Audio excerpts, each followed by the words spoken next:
Oke, halo teman-teman, balik lagi di Flip Live Cicet bareng sama aku Nafit. Dan hari ini kita akan seperti minggu-minggu sebelumnya, kita akan melakukan wawancara. Jadi kita akan mewawancara salah satu awardee. Kalian penasaran siapa awardee-nya, makanya ditonton terus. Jadi langsung saja ya saya panggil. Oke, ini Kak Hamdi udah datang nih. Oke, bentar ya. Kak Hamdi. Untuk kalian yang pengen nanya nanti terkait dengan beasiswa atau tips and trick, boleh banget nanti kalian tinggal tulis aja di kolom komentar. Oke. Oke, halo selamat malam Kak Hamdi. Halo Kak, Kak siapa tadi Kak? Oke, Kak, ini suara saya denger gak ya? Bentar. Halo? Denger gak? halo, suara saya kedengaran? Oke. Oh, Ya, denger jelas banget Kak. Suara saya gimana? Ya Allah, astagfirullah. Suara saya gimana? Bagus nggak? aman, Denger aman, nggak? aman, aman, aman, aman. Oke. Jelas, jelas. Ya. Oke, baik. Oke, selamat malam Kak Hamdi. Selamat malam Terima Kak, kasih siapa tadi ya? ya. Kak Kak siapa namanya Nafit. tadi? Nafit. Oh ya, Kak Nafis ya. Ya. Oke.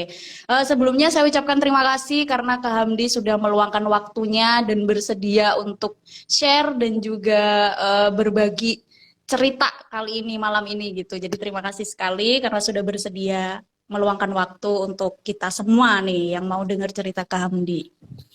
Oke, langsung kita mulai aja ya Kak ya. Ya Kak, siap. Oke, jadi ini enaknya lebih baik mending Kak Hamdi perkenalan diri dulu aja deh sendiri gitu. Semoga silakan. Oke, makasih Kak Nafis. Ya. Eh, Bismillahirrahmanirrahim. Assalamualaikum warahmatullahi wabarakatuh. Halo teman-teman. Waalaikumsalam. Ya, halo teman-teman semuanya. Perkenalkan, nama saya Hamdi Putra Ahmad. Biasa dipanggil Hamdi. Em, saya adalah award di LPDP ya. Sebenarnya saya lulusnya itu di akhir 2019, tapi baru kesampaian berangkatnya itu tahun ini. Ya. Jadi memang Oh, eh, apa ya teman-teman untuk berjuang untuk mendapatkan kampus itu, kemudian dengan beasiswa, memang butuh kesabaran dan memang butuh waktu seperti itu. iya, Jadi betul. ada yang rezekinya dapat beasiswa sekarang, berangkatnya tahun ini Hmm. juga, gitu. Ada juga yang sudah 2 tahun, 3 tahun dapat beasiswa baru bisa berangkat. Jadi saya insya Allah September nanti tanggal 23 kalau tidak halangan Hmm. akan berangkat ke UK dan akan kuliah untuk uh, the Master of Philosophy di University of Oxford. Wow, wow, wow, Uh, wow. Oke, lanjut Kak. Terus kalau asal saya dari Bukit Tinggi, Sumatera Barat. Ya mungkin teman-teman tahu juga ya.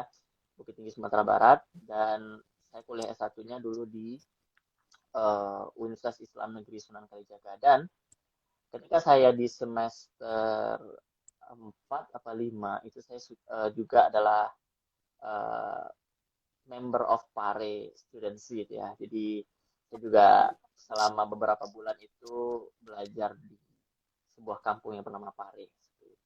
Ya, Ya. dan itu juga yang salah satunya mengantarkan saya bisa apa survive untuk melanjutkan studi ke Western Universities gitu. Hmm.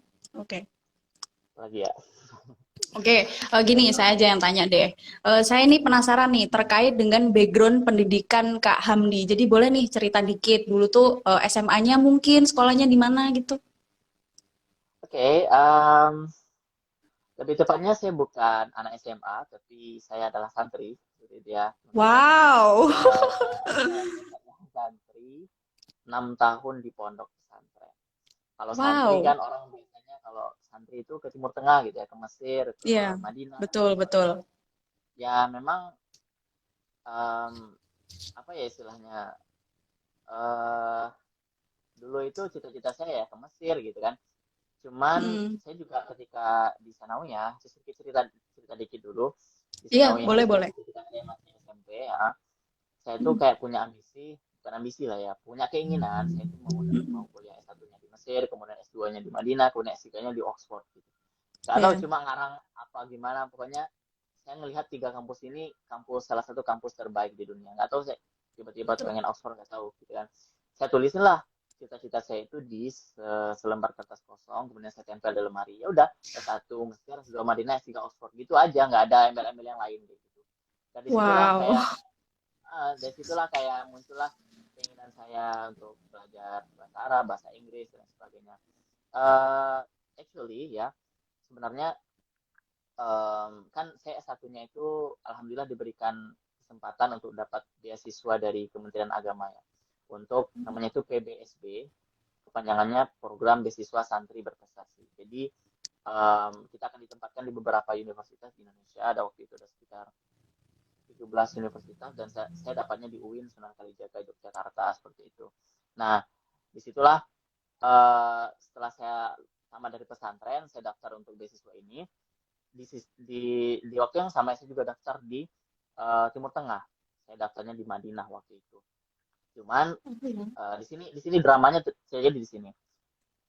Oke. Kalau mau daftar ke Madinah ya teman-teman, nggak tahu nggak apa-apa ya saya cerita santri dikit ya. Iya, nggak apa-apa, silakan. Ya, Boleh banget. mungkin bisa jadi source of information. Iya. Jadi waktu itu saya daftar ke Madinah. Cuman untuk daftar ke Madinah ini itu butuh, maksudnya antara kita daftar dengan pengumuman itu butuh waktu yang cukup lama, bisa 1,5 tahun sampai 2 tahun nungguin kita lulus atau tidak gitu loh. Jadi daripada saya nganggur menunggu sesuatu yang belum tentu pasti dapat atau tidak, ya udah saya udah dapat beasiswa santri, saya ambil aja gitu loh. Tanpa berpikir apakah saya bisa untuk melepaskan ini nanti ketika saya lulus atau tidak. Ini saya udah di Jogja, udah 2 tahun di sana, sudah semester 4. Ternyata di semester 4, di pertengahan semester 4, barulah keluar pengumuman kalau saya itu lulus. Alhamdulillah saya lulus waktu itu di Madinah gitu ya. Cuman gitu ya teman-teman. Ya Madinah ini beasiswa juga dari bukan kementerian. Madinah ini juga beasiswa dari Kerajaan Arab Saudi. Cuman karena saya dapat beasiswa juga dari pemerintah, dari Kementerian Agama, saya itu nggak boleh untuk menghentikan beasiswa saya di tengah jalan kayak gitu. Karena memang apa ya, yang namanya kita dikasih beasiswa tentunya kita terikat perjanjian seperti itu ya. Akhirnya ya sudah, saya putuskan untuk melepaskan Madinah yang memang impian saya dulu itu, dan saya lanjutkan di UIN Sunan Kalijaga sampai selesai seperti itu teman-teman. Dan disitulah titik balik kenapa saya mau, saya sekarang nih belum ada kesempatan. Maksudnya saya masih punya keinginan untuk ke Timur Tengah, tapi mungkin sekarang belum waktunya. Ya udah, saya wujudin aja keinginan saya yang dulu pernah nulis Oxford gitu ya, Oxford University. Oke lah, saya kejar. Itulah salah satunya saya pengen ke Paris, saya pengen belajar bahasa Inggris lebih dalam itu karena saya ingat mimpi saya dulu pernah waktu sanawiyah pengen ke salah satu kampus terbaik dunia gitu. Ya udah, akhirnya sampai skripsi yang saya bikin pun karena ambisinya saya pengen ke Oxford itu, saya bikin skripsi, nulis skripsi itu membahas tentang pemikiran salah seorang profesor yang saat ini sedang mengajar Islamic Studies di Oxford University. Jadi skripsi saya itu membahas pemikiran si profesor ini, gitu. Yang akan saya temui, yang akan ngajar saya nanti di S2 kayak gitu. Karena apa? Saya melihat saya ini siapa gitu loh. Maksudnya saya bukan anak orang yang bukan gimana ya, maksudnya saya itu bukan anak seorang artis atau anak seorang pejabat negara dan lain sebagainya. Apa yang bisa saya jual dari kemampuan akademik saya yang bisa bikin saya itu diterima di Oxford gitu. Ya udah, saya jadikan ini batu loncatan pertama. Saya bahas pemikiran salah seorang profesor di sana. Nantinya saya akan jual ini ke Oxford dan termasuk ke LPDP, ke beasiswa supaya mereka menerima saya gitu.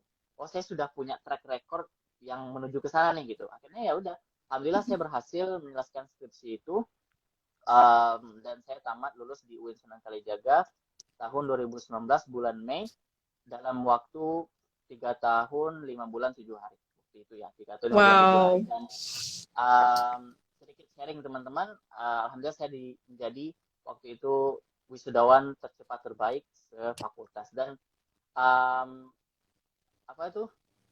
di antara yang terbaik di antara 9 fakultas yang ada itu IPK saya tertinggi waktu itu. Di antara semua yang terbaik per fakultas, saya tertinggi dari Fakultas Usuluddin.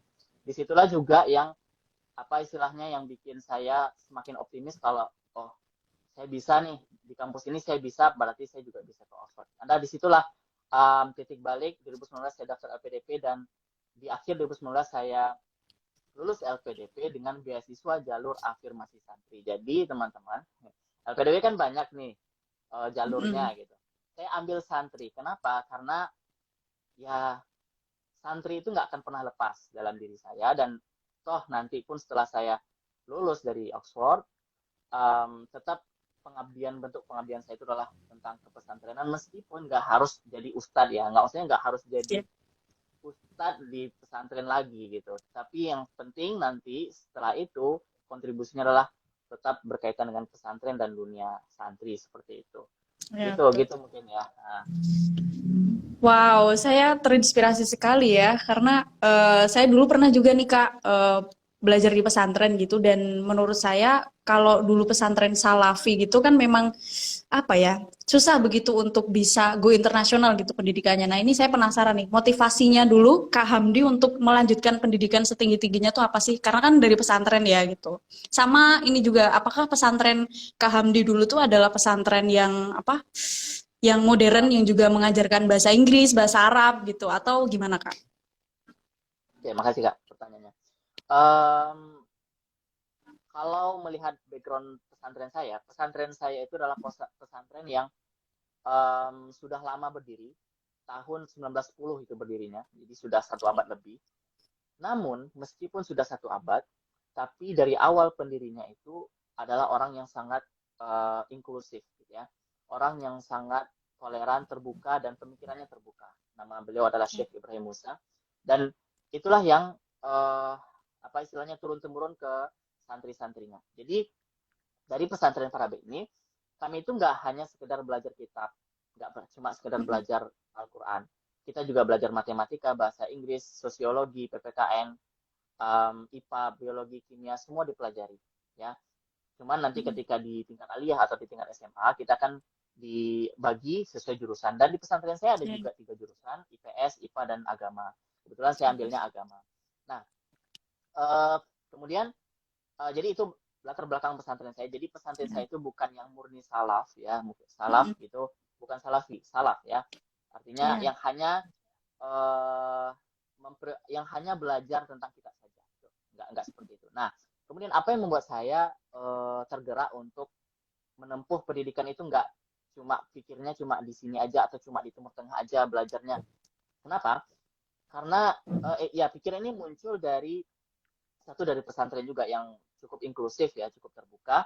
Kemudian di UIN juga, di UIN Sunan Kalijaga, saya diperkenalkan dengan gimana kajian keislaman itu nggak hanya berkembang di Timur Tengah, nggak hanya berkembang di Asia, tapi di Eropa pun sekarang orang itu sudah mulai giat untuk mempelajari tentang Islam seperti itu ya. Nah, Iya.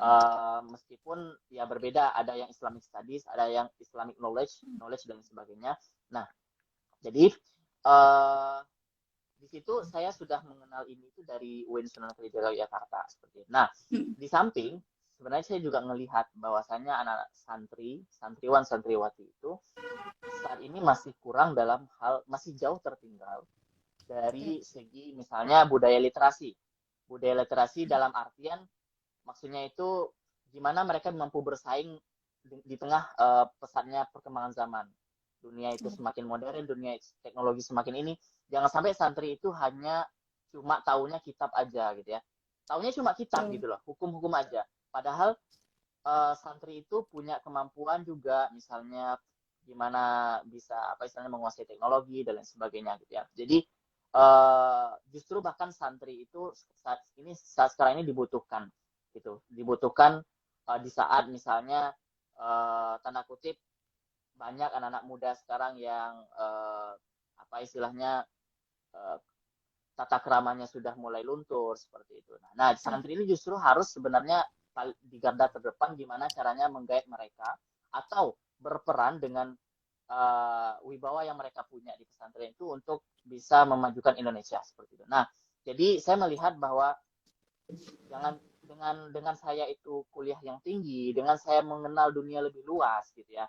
memperluas wawasan gitu, nggak cuma kenal dunia pesantren, nggak cuma kenal dunia santri, tapi juga berinteraksi dengan orang-orang di luar sana gitu ya, bahkan interreligious gitu ya, interreligion, antar agama. Nanti saya akan bisa menebarkan bahwasanya kita juga bisa loh berdialog dengan mereka, kita juga bisa mengetahui metode yang mereka gunakan seperti dalam berpikir. Nah, jadi yang pertama tadi literasi santri itu yang akan menjadi fokus kontribusi saya. Kemudian yang kedua, gimana caranya santri ini mampu untuk show up, ya bukan show off tapi show up. Gimana caranya kita itu juga bisa menunjukkan identitas kita di dunia, nggak cuma di nasional tapi juga internasional. Jadi jangan sampai kita tuh dikenal santri itu ya, kalau santri itu cuma bisa ini, santri itu cuma sarungan pecian, enggak. Nah, mungkin lebih seperti itu ya. Iya. Saya setuju banget sih yang disampaikan oleh Kak Hamdi gitu. Setuju banget malahan. Karena saya juga pernah ya menjadi santri gitu kan. Jadi kurang lebih mengerti gitu. Nah, nih balik lagi tentang beasiswa. Saya di Nganjuk sih saya. Oh, Nganjuk. Saya asli Nganjuk, Kak. Iya, betul. Jadi saya dulu pesantrennya di Nganjuk. Iya, di Jawa Timur sama di Kediri juga. Gimana?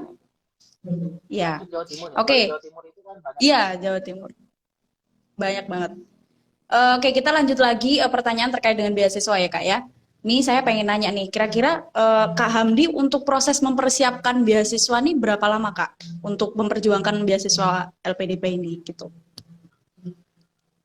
Kalau LPDP-nya mungkin nggak sampai setahun, cuman yang paling lama itu adalah mempersiapkan ke kampusnya. Jadi karena pertanyaannya tentang beasiswa, jadi saya jawab kalau untuk beasiswa LPDP-nya kan saya kan daftarnya itu batch kedua di tahun 2019, itu sebelum ada COVID ya, sebelum ada COVID.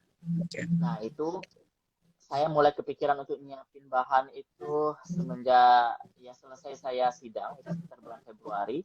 Nah itu saya sudah mulai nyicil ya. Dan saya mulai nyicil administrasi dan lain sebagainya, belajar IELTS, belajar TOEFL dan sebagainya. Dan saya mulai daftar di LPDP itu bulan Agustus kalau tidak salah. Jadi sekitar 7 bulanan lah saya mempersiapkan. Cuman kan yang lama itu adalah ke kampusnya, bukan karena, dan itu bukan karena ini juga, bukan karena apa ya, itu ada juga kaitannya dengan pandemi kemarin. Jadi saya kan juga dapat PB ya, kalau di LPDP itu namanya ada salah satu ininya programnya itu pengayaan bahasa. Jadi anak-anak yang dapat atau award yang dapat beasiswa afirmasi, apa itu santri, apa itu daerah tertinggal, apa itu prasejahtera, mereka akan difasilitasi untuk belajar selama 3, 4 bulan, 6 bulan untuk belajar bahasa Inggris.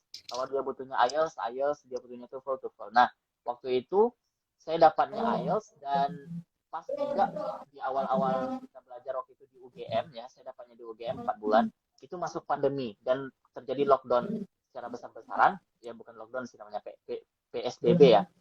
Nah, disitulah mulai belajarnya nggak lagi offline tapi online. Nah, karena semuanya masih kaget dan termasuk UGM masih kaget, jadi apa ya, sistem yang mereka gunakan untuk pembelajaran online itu kurang efektif di waktu itu, sehingga kami pun kesulitan ya, yang waktu itu lulus itu kesulitan untuk mengejar target skor yang kita butuhkan untuk mendaftar ke kampus, dan termasuk saya dan teman-teman Oxford itu di antara kampus-kampus lain di UK atau di kampus yang lain, di kampus-kampus di Amerika dan sebagainya, termasuk yang cukup tinggi IELTS-nya, sehingga ya butuh perjuangan sekali. Waktu itu butuh IELTS-nya 7,5 overall dan each komponennya itu minimal dapat 7. Jadi semua komponen dalam IELTS itu minimal 7. Itulah yang saya perjuangkan selama 2 tahun dan akhirnya alhamdulillah tahun ini insya Allah berangkat seperti itu. Jadi memang lebih ke ngejar kampus ketimbang ngejar beasiswanya sendiri. Wow, luar biasa sekali ya. Jadi tahun ini ya Kak ya nanti ya berangkat ya ke Oxford ya. Ya benar. Salah bulan depan. Wow, luar biasa. Nah ini untuk teman-teman yang join, barangkali kalian mau mempertanyakan terkait dengan beasiswa atau tips and trick ke Kak Hamdi, boleh banget kalian bisa tulis di kolom komentar. Oke, kita lanjut lagi nih ke pertanyaan berikutnya. Nah, menurut Kak Hamdi nih, faktor apa sih Kak yang paling penting supaya untuk bisa lolos beasiswa gitu? Hal apa nih? Oke, untuk pertanyaan ini, menurut saya itu banyak hal yang perlu untuk Mm-mm. dipersiapkan. Tapi yang Oke. paling mendasar yang tidak akan mungkin tidak ada itu adalah yang pertama, tentunya track record ya. Gimana ya? Track record. Track record itu sebenarnya nggak paling menentukan, tapi kita coba bangun ketika kita ini masih misalnya masih kuliah ya, misalnya adik-adik masih kuliah, bahkan masih SMA, bangunlah track record diri yang baik. Saya nggak mengatakan dalam bentuk prestasi, dalam tanda kutip prestasi. Maksudnya, oh juara ini nggak selalu seperti itu. Artinya eh, bikin track record yang baik, baik itu berkaitan dengan sosial, misalnya jadi volunteer kegiatan sosial ini, kemudian pernah mengadakan event ini dan lain sebagainya, atau ya tadi mengikuti event ini, mengikuti perlombaan ini, juara itu, semua itu adalah uh, bekal yang harus kita siapkan supaya nanti apa? Ketika kita melamar beasiswa, ketika kita ingin mendapatkan beasiswa, ada sesuatu yang kita jual, tanda kutip ya, kita jual tentang diri kita sehingga kita itu diterima, sehingga ada hal yang membedakan kita dari pelamar-pelamar yang lain. Itu yang pertama, bangunlah track record yang baik, nggak harus prestasi tapi ya kontribusi-kontribusi yang berguna, baik itu diri kita maupun untuk orang lain. Kemudian yang kedua yang tidak kalah penting adalah kemampuan bahasa, terutama bahasa Inggris. Kenapa? Karena memang ya bahasa internasional adalah bahasa Inggris, dan sampai kapanpun ya saya, maksudnya walaupun sekarang ini ada bahasa uh, Chinese itu juga dipertimbangkan, kemudian Germany itu juga dipertimbangkan, cuman ya tetap bahasa Inggris pasti akan uh, apa ya berlanjut seperti itu, sebagai bahasa internasional. Maka ketika kita masih SMA, ketika kita masih kuliah, itu bahasa Inggris itulah yang benar-benar Yeah. apa istilahnya dipersiapkan. Nah, sedikit cerita mungkin untuk bisa menginspirasi teman-teman. Mm-mm. Sebenarnya ketika saya di pesantren itu saya nggak terlalu tertarik dengan bahasa Inggris. Bahkan saya mengkategorikan bahasa Inggris itu termasuk di antara mata pelajaran yang saya tidak suka gitu. Berarti nggak cuma bahasa Inggris ya, ada beberapa yang saya kurang tertarik dengan pelajaran itu. Nah, termasuk bahasa Inggris. Dan di UN, nilai UN saya waktu itu bahasa Inggris adalah yang paling rendah seperti itu. Nah, cuman ketika saya kuliah, ketika saya sudah bertemu dengan orang-orang ya multicultural ya gitu, saya bertemu dengan orang yang berasal dari sini, dan mereka punya pikiran yang terbuka, dan saya belajar di UIN itu mempelajari tentang ya banyak hal dari dunia lain gitu ya. Maksudnya dari belahan dunia yang lain. Maka saya mulai menyadari arti penting dari bahasa internasional, dalam hal ini bahasa Inggris. Meskipun bahasa Arab yang saya sudah pelajari 6 tahun tetap dipelajari seperti itu, tetap dipraktekkan. Nah, dari situlah makanya saya itu mulai tergerak untuk belajar ke Pare. Kemudian selain saya kursus, saya juga mulailah itu nyicil-nyicil, misalnya cari tahu apa sih channel YouTube yang bagus untuk belajar listening gitu ya. Misalnya kayak TED Talks gitu ya. Kemudian CNN, atau kalau UK kan apa istilahnya, di apa itu? Yang UK itu Yang mana tuh Kak? BCC, Banyak banget soalnya. BCC atau apa sih? CNN, aduh pokoknya ada lah Ya, oke. channel berita yang saya itu selalu ikutin. Makan ketika saya makan aja ya, lagi makan atau lagi ngemil itu sambil nonton YouTube, TED Talks, kemudian BCC itu, kemudian CNN, ya BCC saya lupa, dan lain sebagainya. Nah, jadi saya jadikan bahasa Inggris itu sebagai sesuatu rutinitas yang Betul. enjoyable gitu, yang menyenangkan. Nggak saya jadikan bahasa Inggris sebagai satu mata pelajaran yang ditakuti atau harus diseriusi, harus Ya. dipelajari dengan serius, itu nggak kayak gitu. Akhirnya saya bisa mengantarkan sampai ke situ. Wow. Oke, itu penting banget ya Kak ya untuk merubah mindset ya, untuk oh yuk kita belajar sebanyak-banyaknya apalagi tentang bahasa ya karena bahasa Inggris kan juga bahasa internasional pasti semua orang apalagi di luar negeri pasti mengutamakan bahasa itu ya. Kalau apa namanya dulu Kak Hamdi proses untuk belajar bahasa Inggris tuh berapa lama tuh Kak? Untuk kursus segala macam TOEFL, IELTS itu berapa lama? Oke, untuk jadi saya bedain ya, teman-teman. Oke. Saya belajar TOEFL dulu. Oke, karena Oh. saya mencoba bikin strategi. Waktu itu kan saya mau daftarnya ke luar negeri. Nah, saya baca dulu nih beasiswa saya itu yang mau saya ambil itu syaratin TOEFL atau IELTS. Nah, Hmm. waktu itu kebetulan karena saya itu mau ambil afirmasi, maka beasiswa LPDP untuk afirmasi itu membolehkan kita untuk menyetorkan um, TOEFL gitu untuk dapetin beasiswa gitu ya. Nggak harus Ya. IELTS. Beda sama yang reguler. Kalau yang reguler di LPDP, kalau kita mau ke luar negeri, itu wajib menyetorkan IELTS. Nah, jadi karena saya sudah tahu kalau LPDP hanya mengharuskan ambil TOEFL dulu, maka saya pelajari TOEFL dulu. Karena untuk sampai ke IELTS kan apa ya? Butuh ini juga ya, butuh skill atau butuh persiapan yang matang juga gitu untuk bisa Betul. memahami IELTS secara komprehensif. Akhirnya Betul. saya pelajari TOEFL dan saya latih sendiri. Saya belajar dulu di Parik TOEFL, kemudian saya belajar online dan saya juga bahas soal sendiri dan membiasakan diri. Akhirnya untuk TOEFL saya tes, alhamdulillah dapat waktu itu skor saya tes TOEFL itu 513 itu waktu itu. Nah, itu hasil belajar dari Pare, kemudian belajar sendiri, kemudian bahas soal. Itulah yang saya setorkan untuk ke mendaftar LPDP. Nah, karena saya tahu kalau nanti LPDP pasti akan memberikan fasilitas pengayaan bahasa untuk IELTS-nya. Nah, disitulah saya baru mulai untuk mempelajari IELTS. Nah, jadi punya strategi gitu teman-teman. Jadi teman-teman bisa Iya, iya, iya. sesuaikan sendiri. Saya itu butuhnya apa? Jangan kayak oh IELTS itu keren. Padahal maunya cuma ke Hmm, dalam negeri gitu ya. Ya nggak usah belajar betul. IELTS dulu. Mending Ya. tuntaskan dulu TOEFL. Meskipun nanti seandainya setelah TOEFL-nya tuntas mau belajar IELTS ya itu terserah. Tapi prioritaskan apa yang Betul. kita butuhkan dulu. Nah, barulah saya belajar IELTS.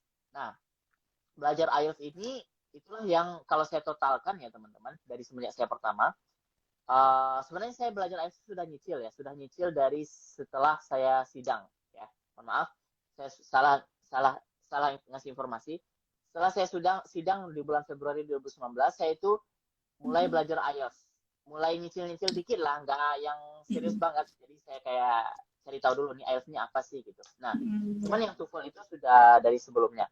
Nah, barulah saya benar-benar konsentrasi IELTS itu setelah dinyatakan lulus LPDP. Itu mulai sejak awal 2020. Awal Oh. 2020 dan yang saya kejar itu adalah skor 7,5 teman-teman. Dari sebelumnya saya nggak tahu apa-apa IELTS.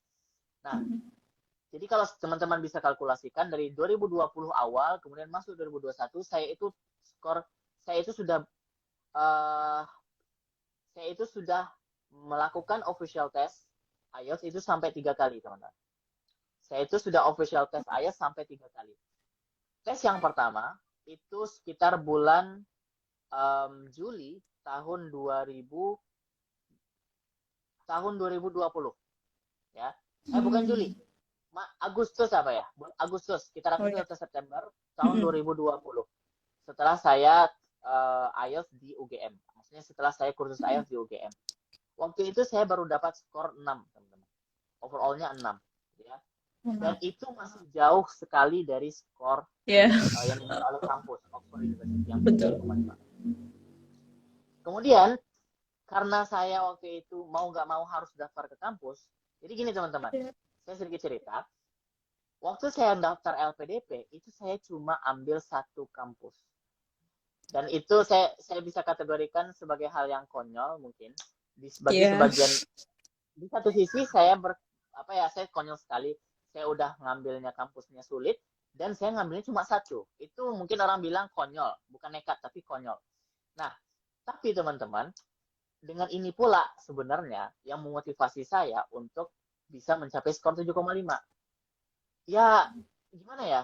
Eh kalau mau nyerah ya sudah. Berarti kalau saya nyerah, LPDP saya hangus.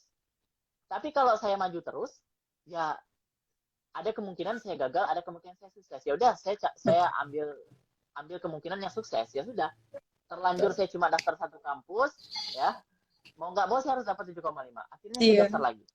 Saya daftar lagi 1 bulan setelahnya, ya jadi setelah saya dapat skor 6 itu, ya maksudnya saya nggak terlalu ambil pusing karena waktu itu dibayari LPDP, ya. Cuman untuk tes yang kedua ini itu saya bayar sendiri teman-teman, karena LPDP cuma mengcover untuk sekali tes. Nah, 1 bulan saya belajar memperbaiki writing saya dengan writing dan speaking saya bersama salah seorang guru privat saya, ya, yang ada di Yogyakarta. Nah, saya belajar 1 bulan. Nah, 1 bulan setelah itu, ya, 1 bulan setelah saya official test yang pertama, saya daftar lagi di Jogja, di IDP Jogja. Waktu itu saya dapat skor 6,5 untuk tes yang kedua, teman-teman. 6,5 naik, writing saya naik, kemudian listening saya naik, dan speaking saya tetap stuck di angka 6. Jadi speaking saya itu 6, teman-teman. Sedangkan masing-masing komponennya itu harus minimal 7. Aduh, 6,5. Tapi kalau saya nggak daftar, ya nanti LPDP saya hangus gitu. Ya udah, saya daftar, teman-teman. Di 2020 akhir itu saya daftar. Bukan 2020 akhir. Saya mendaftar lagi di 2021 awal, bulan Januari. Saya kirim berkas dengan skor 6,5, bismillah. Tapi saya di persyaratan yang lain itu saya benar-benar apa istilahnya nothing tulus, saya benar-benar maksimal gitu. Nah, akhirnya di bulan Mei itu keluarlah pengumuman. Alhamdulillah saya dapat conditional offer dari Oxford University. Conditional offer. Alhamdulillah saya dapat offer dari Oxford University di 2021 bulan Mei. Cuman kendalanya, ya, di IELTS itulah. Skor saya masih 6,5, sedangkan yang diminta 7,5. Ya udah, saya banting, maksudnya saya benar-benar kejar lagi, teman-teman.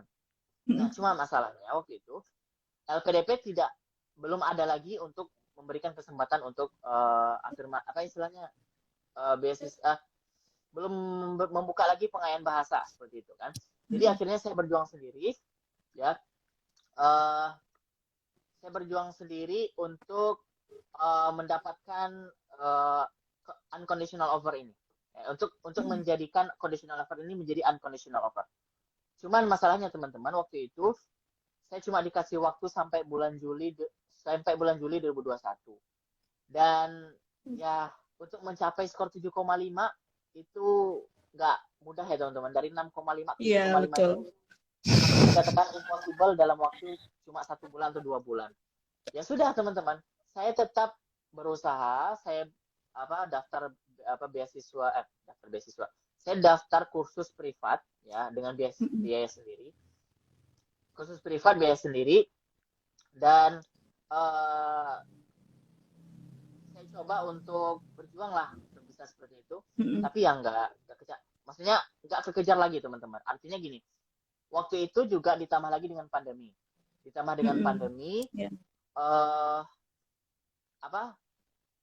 Saya itu nggak bisa, waktu itu beberapa tempat itu kayak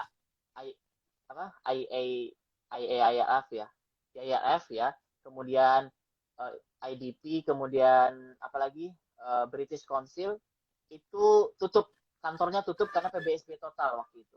PSBB total waktu itu. PSBB total. Sedangkan saya harus berpacu dengan waktu untuk mengejar deadline yang diberikan oleh kampus. Ya sudah, akhirnya deadline saya itu hangus, ya. Deadline saya itu habis, teman-teman. Saya nggak bisa ngejar, walaupun saya pun nekat daftar ya sebelum itu. Saya nggak yakin saya bakal dapat skor 7,5. Ya sudah, akhirnya saya lepaskan gitu. Saya withdraw, saya bilang ke kampus, saya withdraw, saya nggak bisa mengejar ini sesuai dengan deadline. Gitu. Ya sudah, kata kampus, dan mereka bilang seperti ini. Kami terima alasan Anda, dan we look forward to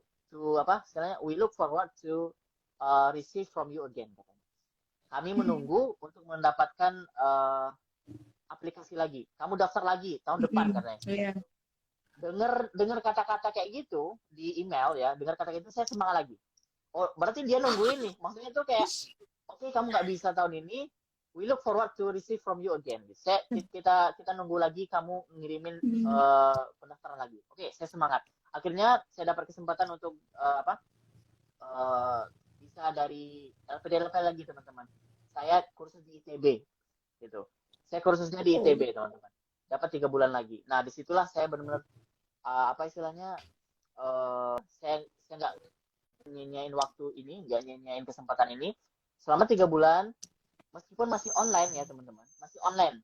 Karena posisinya waktu itu masih PSBB, masih online. Dan alhamdulillahnya ITB sudah punya sistem online course yang sangat efektif, gitu, sangat efektif ya. Karena mungkin sudah melakukan research dan punya metode sendiri. Disitulah akhirnya saya daftar lagi untuk IELTS yang ketiga kalinya, ya. Dan saya daftarnya nggak di Jogja, saya itu sudah di tempat saya di Padang, teman-teman, sudah di Padang, tapi tetap di IDP, ya, tetap di IDP. Nah, disitulah saya sudah merasa percaya diri, sudah merasa yakin dengan kemampuan saya. Bismillah, akhirnya saya daftar IELTS, teman-teman. Di bulan September itu skor saya capai, dan itu benar-benar pas banget teman-teman. Kalau ada misalnya satu aja 0,5 itu berkurang, itu nggak jadi 7,5. Jadi waktu itu alhamdulillah saya ambil paper based test, skor listening saya waktu itu dapat 8, kemudian readingnya 7, untuk writingnya 7,5, dan speakingnya 7. Jadi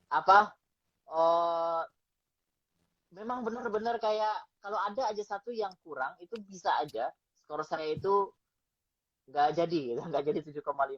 Ada satu aja yang 0,5 berkurang. Nah, alhamdulillah waktu itu dengan berbekal skor 7,5 ini, saya daftar lagi teman-teman.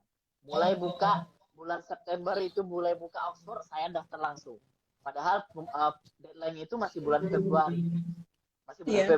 Dan saya daftar lagi. Akhirnya mungkin karena saya daftarnya cepat dan mereka ngelihat gitu ya. Akhirnya alhamdulillah di bulan April saya diterima lagi di kampus yang sama, alhamdulillah. Kalau saya nggak diterima, saya bingung mau kemana. Ya Allah, saya kan benar-benar mempertaruhkan nyawa saya, dan orang itu udah pada tanya, lu kapan berangkat gitu. Hamdi, kamu kapan berangkat sih? Kamu kan udah lama daftar, kamu kan udah lama dapat beasiswa. Jadi itu semacam apa ya teman?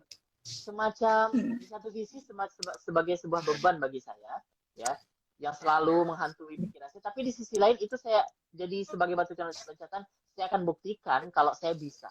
Saya akan buktikan saya tetap ke Oxford kok, saya nggak ke kampus lain gitu. Karena orang tahunya saya ke Oxford gitu, teman-teman. Ya alhamdulillah semua proses dilalui, saya diterima, dan karena IELTS saya sudah terpenuhi, ya alhamdulillah saya dapatnya unconditional offer waktu itu. Jadi nggak ada lagi yang perlu. Ya maaf ya teman-teman. Luar biasa. Tidak apa-apa, justru semakin kita tahu proses Kak Hamdi untuk mencapai itu, waduh, itu sangat menginspirasi ya kalau buat saya, apalagi yang terakhir itu di mana Saman sudah menyerah ya kan, sudah nih kayaknya nggak bisa nih, nggak kekejar, terus tiba-tiba dapat notif pesan seperti itu, langsung kembali semangat begitu ya. Wah, itu luar biasa sih itu. Oke, ya jadi ini saya mau tanya lagi nih Kak. Oh sebentar, ini tadi ada yang nanya nih Kak, ada yang nanya nih. Jawab ini dulu nggak apa-apa ya? Ini ada yang nanya dari Kak Alifa Maulidina. Untuk personal statement yang paling harus ditonjolkan selain prestasi itu apa Kak? Ini itu untuk ke beasiswanya atau ke kampusnya Kak? Agak beda dikit. Oke, kita bahas dari ke beasiswanya dulu aja kali ya, secara singkat gitu, coba. Oke. Kalau untuk ke beasiswanya, untuk personal statement itu, kalau saya itu lebih ditonjolkan ke kontribusi sebelum kita mendaftar beasiswa, dan kontribusi setelah kontribusi yang akan kita berikan setelah kita lulus dari kampus yang kita inginkan. Jadi istilahnya kontribusi, apapun kontribusinya, baik itu berkaitan dengan organisasi, baik itu berkaitan dengan akademik, maupun dengan kegiatan-kegiatan sosial atau terlibat dalam event-event tertentu seperti itu. Jadi sesuaikan dengan passion kita, sesuaikan dengan apa yang sudah kita miliki, dan kalau bisa teman-teman, kontribusi yang akan kita cantumkan dalam personal statement itu, maksudnya kontribusi setelah kita lulus ya, itu kalau bisa berkaitan dengan academic field yang kita ampu ketika kita kuliah. Kenapa? Karena disitulah poin penting yang akan dilihat oleh si penguji, apakah dengan kita diberi beasiswa itu kita akan mampu untuk memberikan kontribusi. Karena banyak juga teman-teman banyak juga pelamar yang dia ambil academic field-nya ini, tapi kontribusinya malah kemana-mana. Misal, dia itu academic field-nya itu di urusan pertanian, urusan pertanian, tapi malah dia bilang kontribusinya itu ingin memajukan Indonesia, dia ingin menstabilkan apa istilahnya ekonomi dan lain sebagainya, dan dia tidak merincikan apa kaitan antara jurusan pertaniannya dengan kontribusi yang dia sampaikan. Harusnya ya, kalau dia itu kalau dia itu academic field-nya adalah pertanian, harusnya dia bilang gini, saya akan berkontribusi dengan kemampuan yang saya miliki. Misalnya di kampung saya, misalnya saya sering sampaikan ini, di kampung saya itu sistem irigasi pertanian masyarakat di desa saya itu sangat buruk, sehingga produksi beras, sehingga produksi jagung yang dihasilkan itu sangat sedikit, dan itu itu tidak mendongkrak pertanian di kampung saya. Nanti ketika saya balik dari kampus, saya akan kembali ke kampung saya akan perbaiki irigasinya, saya akan aplikasikan apa yang sudah saya pelajari di universitas, sehingga dengan irigasi yang baik pertanian akan tumbuh dengan subur, hasilnya juga akan semakin meningkat, dan ekonomi di desa saya akan meningkat. Itu jauh lebih diterima oleh pemberi beasiswa ketimbang kita ngawur. Misalnya saya ingin jadi presiden, saya nggak bilang kita ngawur, maksudnya itu saya bilang saya ingin jadi presiden, tapi kita tuh nggak menjelasin step kita tuh bisa jadi presiden.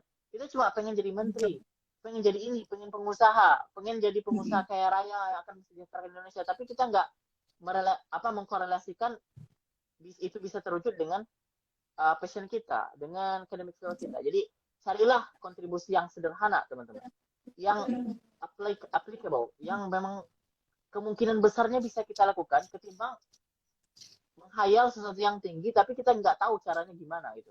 Ya, betul. Ya, you get my point ya. I think you get my Betul, point. betul. Jadi seperti itu, lebih keras seperti itu. Oke. Kalau yang untuk kampusnya Kak, sedikit aja gimana tuh? Nah, oke. Kalau untuk yang kampus sebenarnya kalau saya ya kemarin itu saya tuh nggak nyinggung prestasi sama sekali, teman-teman. Saya nggak nyinggung prestasi karena kalau untuk kampus mereka nilai itu adalah pure academic gitu. Dan ketika saya untuk mendaftar ke kampus, personal statement saya itu nggak lari kemana-mana. Saya cukup bilang saya itu ketika saya ngampus, ketika saya S1, saya bahas skripsi saya ini. Saya pernah bikin jurnal ini, saya pernah jurnal ini, dan apa yang maksudnya produktivitas saya itu, apa yang sudah saya produksi itu, tulisan-tulisan saya sudah lakukan, ya, itu berkaitan erat dengan apa yang akan saya pelajari jika saya diterima di kampus ini, gitu. Jika saya diterima di Oxford. Nah, dan saya juga tunjukkan di sana daya tarik apa dari kampus ini, dari profesor ini, dari pemikiran profesor ini, yang membuat saya tertarik dan membuat saya harus diterima di situ. Jadi saya kayak semacam di awal itu, teman-teman, saya bikin trigger point. Saya bilang kalau ada pemikiran si profesor ini, namanya Profesor Nikolai Sainai, yang saya bahas di skripsi saya. Ada salah satu poin di pemikiran profesor ini yang menurut saya itu menarik untuk dikaji gitu. Nah, saya langsung bikin di paragraf pertama. Ada poin penting dari pemikiran profesor ini yang menurut saya itu jarang pemikir lain itu sudah membahasnya gitu. Yang pertama ini, kedua ini, ketiga ini. Jadi saya jelaskan, kemudian saya bandingkan dengan pemikiran lain, bla bla bla, dan saya kaitkan dengan penelitian atau jurnal yang sudah pernah saya tulis ketika saya kuliah S1, termasuk dengan skripsi saya. Barulah setelah itu saya masukkan sedikit kemampuan saya, atau sedikit misalnya kayak positive side atau apa istilahnya ya, keunggulan yang saya miliki selama saya di S1, sehingga membuat saya itu layak untuk diterima di situ. Misalnya salah Oke. satunya misalnya kan saya Islamic Studies nih teman-teman. Saya Islamic Studies di Mm-mm. sana. Saya bisa bahasa Arab, saya bisa bahasa Inggris. Kemudian saya juga sudah belajar Al-Quran. Jurusan saya ilmu Al-Quran tafsir. Dan saya sudah belajar Al-Quran dan sudah menguasai sebagian besar dari kajian-kajian keislaman. Jadi itu bisa membuat saya bisa survive nanti ketika apa istilahnya saya kuliah di situ. Nah, jadi Mm-mm. um, apa istilahnya cantumkan kontribusi atau cantumkan keunikan-keunikan kita yang berkaitan dengan sesuatu yang menunjang kita untuk Ya. bisa survive di aspek akademiknya nanti gitu Oke. ya. Jadi yang kayak sosial-sosial itu ya nggak apa-apa juga asalkan Mm-mm. ada relasi dengan akademik skill kita nanti. Betul. Bagi teman-teman yang memang ranahnya adalah ranah sosial, ya tonjolkan dengan kontribusi sosial kita. Tapi kalau bagi saya ini kan filosofi ya, Master of Philosophy. Dan Mm-mm. akan lebih banyak bergerak di pemikiran. Hmm. Pemikiran ya, logika. Sehingga saya nggak perlu untuk mencantumkan saya pernah volunteer ini nggak perlu gitu. Lebih baik saya Oke. cantumkan hal-hal yang memang berkaitan dengan methodology atau berkaitan dengan academic purposes. Mm-mm.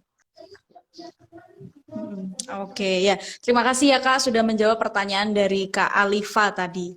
Nah, ini kalau sekarang membahas tentang mahasiswa zaman sekarang ya Kak ya, ini jujur saya pribadi juga merasakan bahwa yang namanya belajar itu kendalanya tuh pasti paling gede itu males. Nggak tahu kenapa ya, kayak selalu ada godaan untuk, aduh kok males banget ya, aduh mager banget. Nah ini apa nih tipsnya nih Kak supaya kita tuh jadi kayak termotivasi gitu untuk oke, gue harus gini, harus selesain, harus semangat belajar itu gimana nih menurut Kak Hamdi? Tipsnya gimana? Coba. Kalau gimana caranya biar semangat belajar, gimana ya? Kalau saya sendiri ya, saya nggak bisa justify. I cannot justify that all people can be the same as me gitu. Kalau saya memang dari kecil itu kayak saya rasa penasarannya sangat tinggi, teman-teman. Rasa penasaran saya itu sangat tinggi. Berbekal dari rasa penasaran itu bikin saya itu suka untuk mendalami sesuatu yang menurut saya itu perlu untuk dipelajari. Jadi teman-teman, saya itu bukan tipikal orang yang rajin. Sure, ya saya bukan orang yang rajin. Saya itu suka main game, saya itu suka nonton bola, saya itu suka nonton film, saya itu suka traveling, ya. Pokoknya bahkan kayak bisa saya itu mager dari pagi sampai siang sampai sore itu cuma tiduran gitu ya, nonton YouTube, buka reels gitu. Ya, tapi ya, maksudnya itu kayak nggak ada juga saya dorongan untuk dari jam segini sampai jam segini belajar. Nah, itu bukan tipe saya. Mungkin ada sebagian orang yang memang dia bisa bagi waktu Ya. di jam segini belajar, kemudian jam segini nonton dan lain sebagainya. Nah, cuman karena rasa penasaran saya itu tinggi, ya. Jadi ketika saya itu mau mengejar sesuatu, misalnya nih, contoh sederhana dulu waktu saya bikin skripsi, teman-teman. Saya bikin skripsi itu, tahu nggak, tebelnya itu 212 halaman. Skripsi saya 212 halaman. Dan saya mulai nulis skripsi itu terhitung setelah KKN.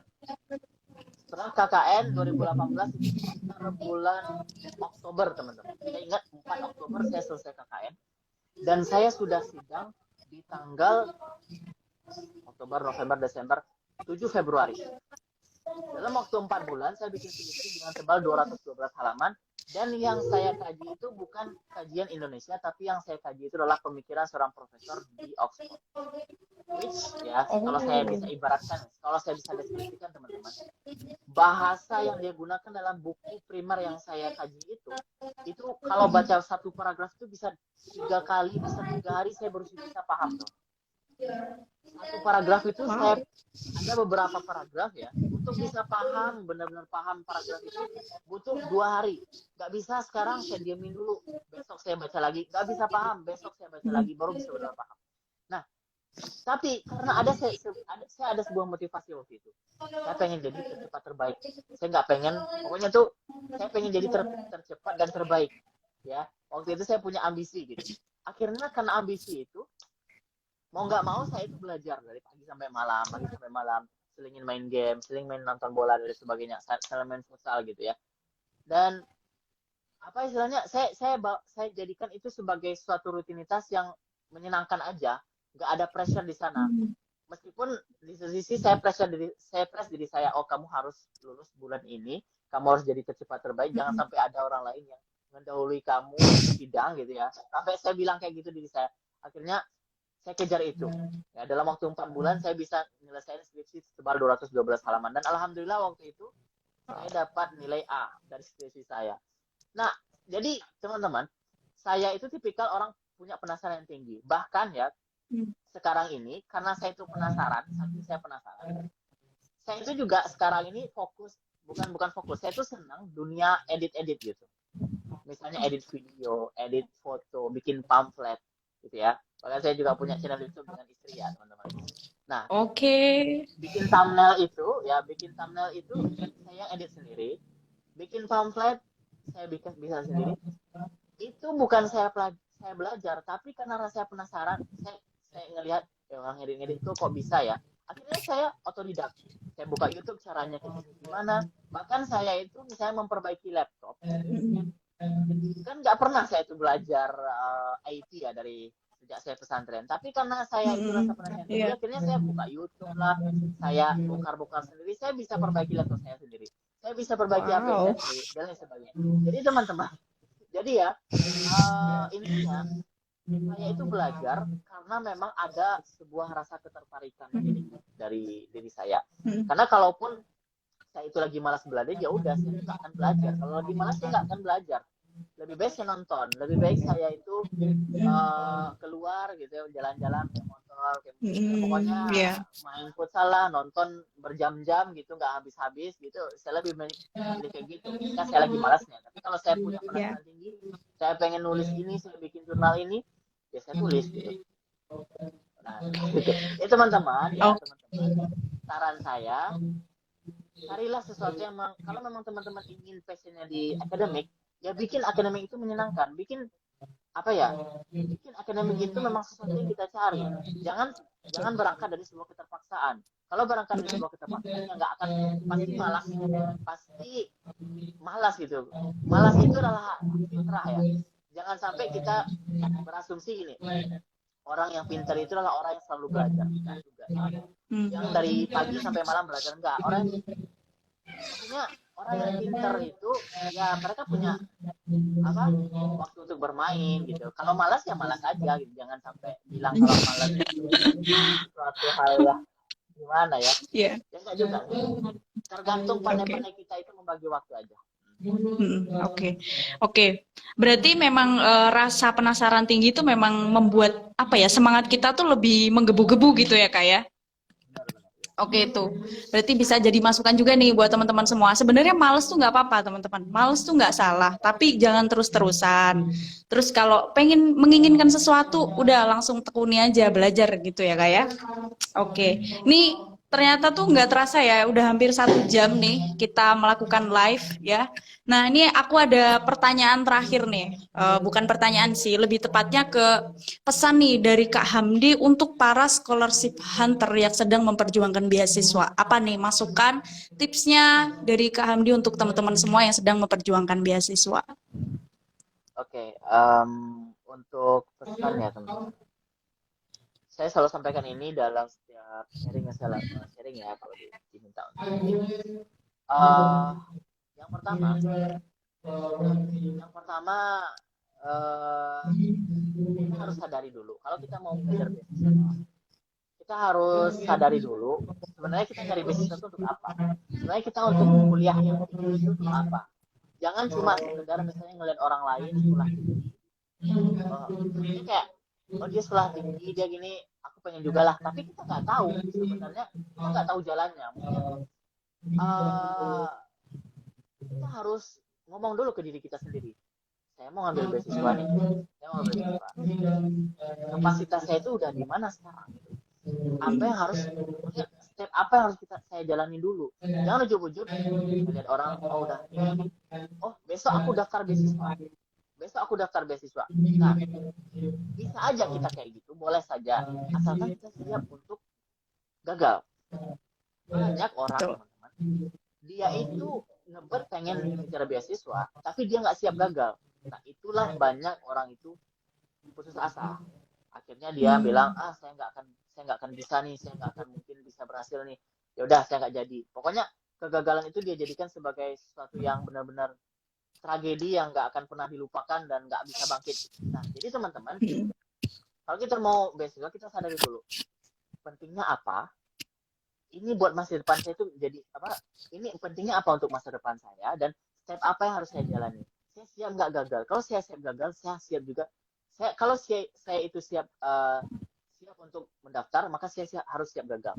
Itu yang pertama. Nah, jadi harus sadari dulu itu yang pertama. Kemudian yang kedua, teman-teman, saya harus selalu katakan ini. Jangan kayak bermimpilah setinggi langit gitu ya. Karena kalaupun kalian jatuh, kalian akan jatuh di antara bintang-bintang. Ya ini nggak semua quote ini bisa apa ya saja. Kalaupun kalian Ya. jatuh, kalian akan terjatuh di antara bintang-bintang.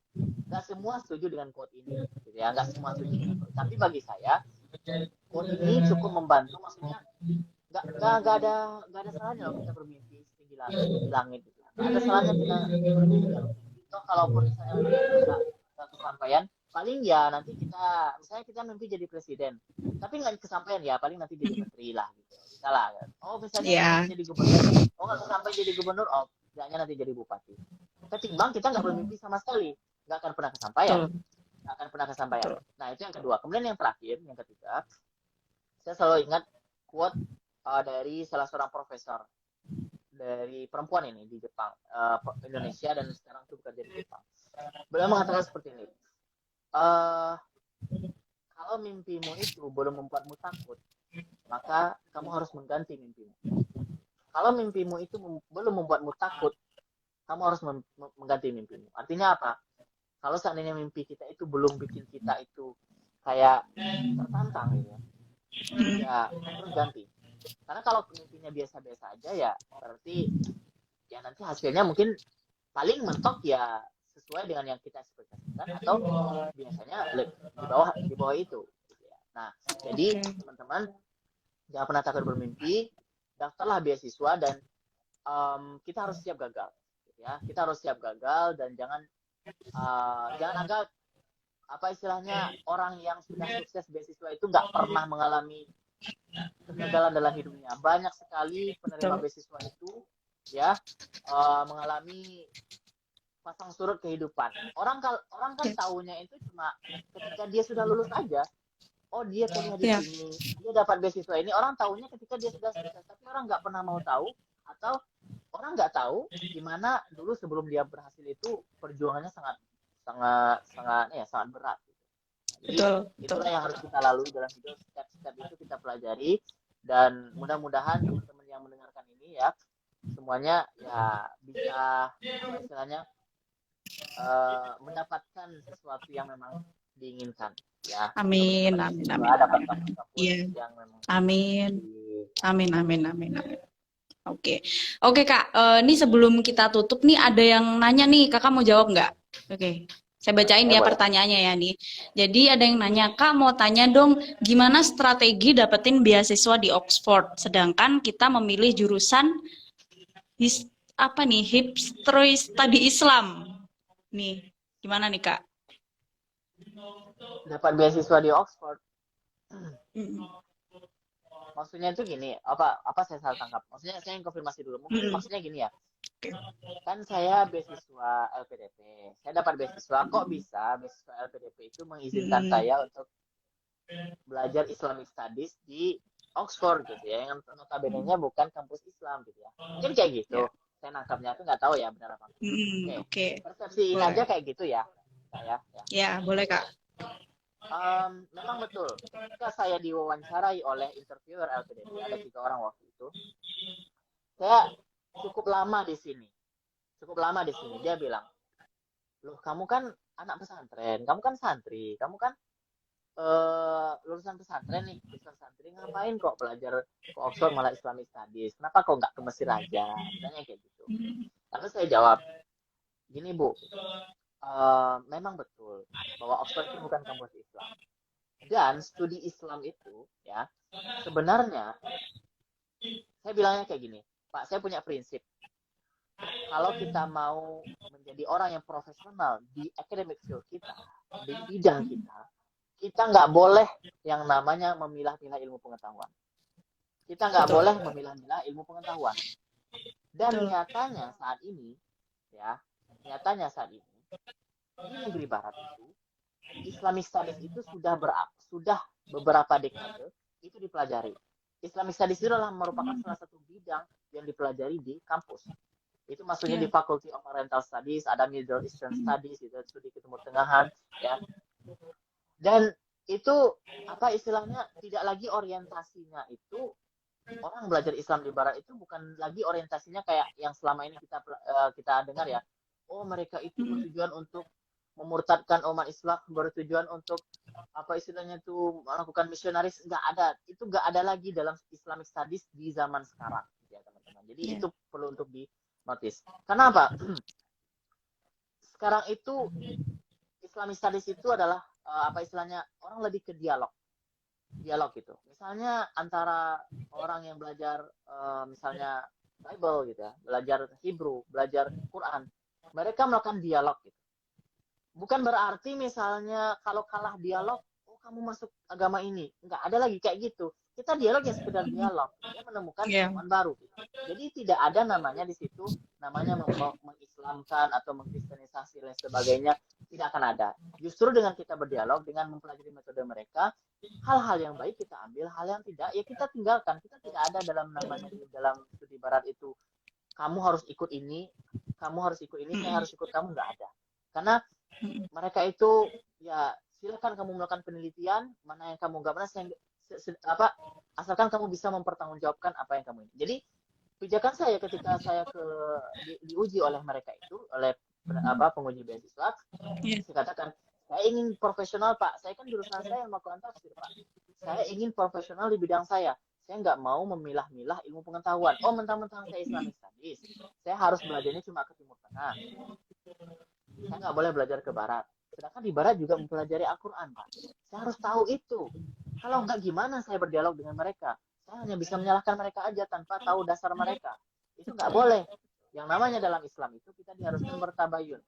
Ya, dalam surat Al-Hujurat itu juga disampaikan kita harus bertabayun. Fatabayanu. Ya. Jadi tujuan saya ke sana, ya saya bertabayun, Pak. Gimana sih sebenarnya studi Islam di Barat itu? Gimana sih sebenarnya? Oh, kalau misalnya saya anggap nggak sesuai misalnya dengan keimanan saya tidak akan mengambil itu meskipun saya pelajari. Bukan berarti orang belajar dia harus mengamini teman-teman. Bahkan ya terakhir ini saya mengandalkan gini, kalau kamu mau selamat dari maling, kalau kamu mau selamat dari ilmu hitam, kamu mau selamat dari maling, kamu harus belajar ilmu maling.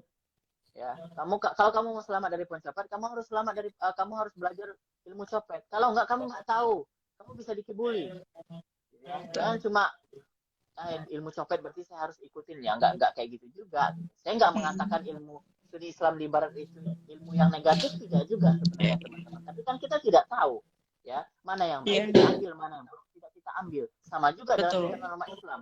Umat Islam juga nggak semuanya benar. Maksudnya itu banyak aplikasi, banyak apa istilahnya antar umat Islam sendiri berbeda pendapat.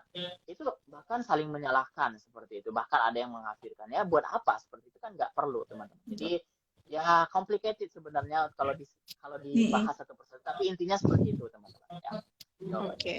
Oke Kak, atas nama Kak This is 1996, semoga jawaban dari Kak Hamdi tadi udah cukup menjawab ya pertanyaan dari Kak This is. Karena ini udah 1 jam ya teman-teman semua, dan saya rasa sudah banyak sekali materi dan juga tips dan juga kisah dari Kak Hamdi yang udah share untuk kita, dan pasti ini akan jadi pembelajaran juga untuk kita semua ya kan. Dan untuk Kak Hamdi saya ucapkan terima kasih banyak sekali karena sudah meluangkan waktu, sudah mau bertukar cerita. Bahkan saya juga sangat terinspirasi. Kayaknya saya habis ini akan semangat daftar beasiswa sih. Oh iya. Biar bisa menyusul jalan suksesnya Kak Hamdi gitu. Kak Nafid ya. Nafid ya. Belum daftar beasiswa. Belum, Kak. Semoga ya setelah ini saya bersemangat Berarti gitu. ini ya stay di Pare tapi ya. Iya, saya stay di Pare, Kak, di Flip sini, di office gitu. Oh, berarti institusinya namanya Flip ya di situ. Ya, institusinya namanya Flip. Oke. Iya, iya. Jadi mungkin gimana, Kak? Saya baru dengar sih Flip. Waktu itu Flip itu tahun berapa ya? Ininya. Kurang lebih sekitar di tahun 2016 mungkin atau 2017 ya. Saya ke Mm-mm. sana ke Pare itu 2017-an. Oh, mungkin karena baru ya. Oh, Jadi saya iya tahunya kayak masih baru, global betul. global English, kemudian Elvas ya. Saya Ya, tahunya itu waktu itu. Gitu. ya, Sekarang ya, udah betul. ganti lagi.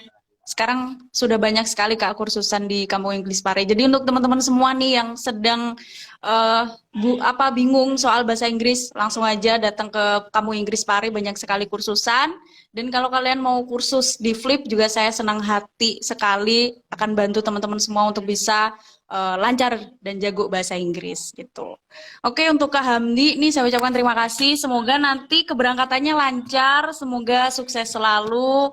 Semoga berkah juga untuk ilmunya dan semoga nanti setelah selesai melakukan pendidikan bisa kembali ke Indonesia dan juga menebarkan banyak kebaikan, informasi, pokoknya membuat perubahan gitu untuk teman-teman apalagi generasi muda ya Kak ya, biar mereka semangat belajar gitu. Ya, terima kasih Kak Oke. Raffi. Semoga juga bisa menyusul beasiswa dan kampus di luar negeri. Amin, amin, amin. Amin. Oke, oke teman-teman semua kita tutup live chit-chat hari ini. Nanti kita sambung di lain hari di minggu depan sih tentunya dengan bintang tamu dan juga awardee beasiswa lain gitu. Oke, terima kasih Kak Amdi. Saya tutup ya. Terima kasih ya. Ya, ya. Assalamualaikum. Waalaikumsalam. Sama-sama Kak. Terima kasih.